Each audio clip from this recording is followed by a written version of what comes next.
नमस्कार जय जगन्नाथ मु सोनी आपको स्वागत करुच्ची Soni kitchen and blog channel को आशा करुच्ची जगन्नाथ कृपारू आपण मैंने समस्ते भलर थे जो था भलर था सुरक्षित था वीडियो को फास्ट टू लास्ट जाए देखुए जब पसंद आसला गोटे लाइक करेंगे फ्रेंड सहित सेयार करेंगे आ चैनल जब नुआ अच्छा चैनल गोटे सब्सक्राइब करने तो डे नगर चाहूँ स्टार्ट करवा आज टिप्स अच्छी आपण हाथ पाद को लेकिन आपड़ केमती हाथ पाद को घरे मेनिक्योर आ पेडिक्योर करेंगे पार्लर बिल्कुल भी जावाक आपको पड़ोनी मेनिक्योर आ पेडिक्योर करने को आम खरार जेको जगह को जुआड़े भी बाहरती तो खरारे पूरा आपणकर हाथ देखिए जिते आप ड्रेस पिंधे आपणकर हाथ से पूरा सफा रही ड्रेस नथिबो से जगह गुड़ा आपणकर सीझी जाए मैंने खरारे पूरा टैनिंग पड़ जाए तो ताकू आम घरे उपारे केमती रिमूव कर शैम्पू नहीं शैम्पू आम चुटी लगेला माने आम चुटी सब मैला को बाहर करे माने कला पानी जार अधिक मैला चुटी होता है कला पानी बाहर था तो शैम्पू हूँ आपणकर मैला सब बाहर करने हेल्प कर सब जिनस को सफा कर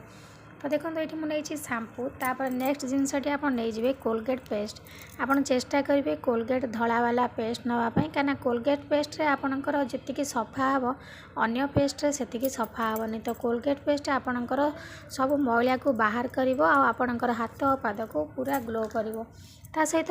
माने कोलगेट पेस्ट आपणकर हाथ पाद को ठंडा रखिब तो तापर देखो ये मुझे लेंबू तो लेंबू चिपुड़ी तार रस 4 ରୁ 5 बुंदा नहीं जावा बेसी यदि आप लेंबू चिपुड़े तार ये आपंकर पतला हो तो देखो ये मुझे लेंबू रस नहीं जाऊँगी लेंबू रे साइट्रिक एसिड आ जो विटामिन सी अच्छे से आपणकर स्किन को पूरा ग्लो कर जमी थी मैला को बाहर कर जिते भी पुराना मैला हो बाहर कर पूरा सफा कर आपणकर स्किन को तो जब टैनिंग पड़ जाए तो टैनिंग दूर कर तो मुझे हाथ में मिसई नौ आप ब्रश चामच साइज मिसई पारे जेकोसी ब्रश साइज मिसई नहीं जाए आपको आपणकर जो आंठू कला पड़ जाए हाथ कहुणी कला पड़ जाए काख तल कला पड़ जाए तो ये जो कला पड़ जाइए जगार आप लगे पारे या आपणकर इंस्टांट ग्लो कर मैला जमी थे मैला को सब बाहर कर दाग दूर कर कला आपन को पूरा हटईदेव मिसई सारापर ये आप आलू खंडे काटिकी नहीं पारे ना से लेंबू चोपाटा को ही नहीं जाए से लेंबू चोपा साहाय्य आपणकर हाथ आउ पादरे आपको भल भाव घसतु देखिए आप चमक सांगे सांगे ही देखिए जानीपारे आपणकर स्किन केते सुंदर भाव में ग्लो करुच्ची तो देखो भल से घसी नियंतु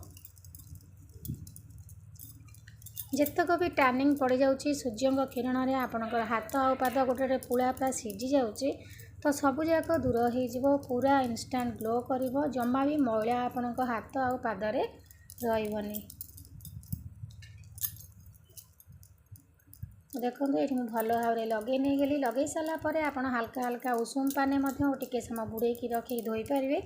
ना जब आपको टाइम ना तो खाली नॉर्मल पाने धोई नियंतु यही भाव में करंतु देखिए आपणकर हाथ आ पादरे बिल्कुल भी टैनिंग पड़ोनी भल भाव में घसी ने घस सारापर 10 ରୁ 15 मिनट छाड़ी दिंतु छाड़ी सारापर आपणकर हाथ आ पाद को भल भाव में धोई नियंतु धोई सारापर देखिए आप चमक केमती आपणकर हाथ आ पाद ग्लो करुच्ची तो आपको आंठू जदि कला पड़ी लगातु बेकर कला पड़े लगातु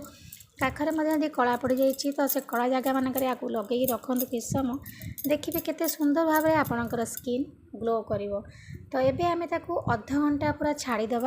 अध घंटा पर मुझे को धोईकी मो हाथ देखे ने एबे देखो अध घंटा पर मो हाथ आ पाद को धोई नहीं धोई सारापर देखो केते सुंदर भाव में गोरा देखा जाउची आपण निजे हूँ कहतु केते सुंदर गोरा देखा जाउची आ ग्लो आ स्किन पूरा इंस्टेंट ग्लो करिवो हाथ बहुत सुंदर सॉफ्ट लगुच सहित केते सुंदर भाव में गोरा देखा जाउची तो आशा करछि आज ये सुंदर वीडियो आपको पसंद आसो जब पसंद आसो लाइक करेंगे फ्रेंड सहित सेयार करेंगे आ चैनल जब नुआ अच्छा चैनल गोटे सब्सक्राइब करने तो आज मुझे विदाय नौ पुणी देखा आप सहित नेक्स्ट वीडियो से पर्यंत रोचे नमस्कार जय जगन्नाथ।